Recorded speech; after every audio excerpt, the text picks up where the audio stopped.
Can we do a bag raid? Of course. Ayan. I'll hold this for you. And your phone.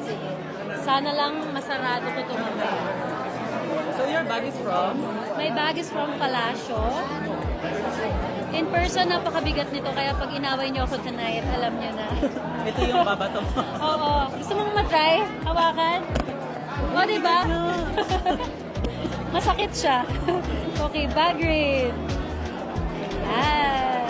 So, meron tayong maliit na sanitizer. Meron akong lip balm. Eye drops. Siyempre, ang floss. Kailangan ng floss. Meron akong maliit na brush para wala tayong laugh lines. And of course, lipstick and then mints. That's it.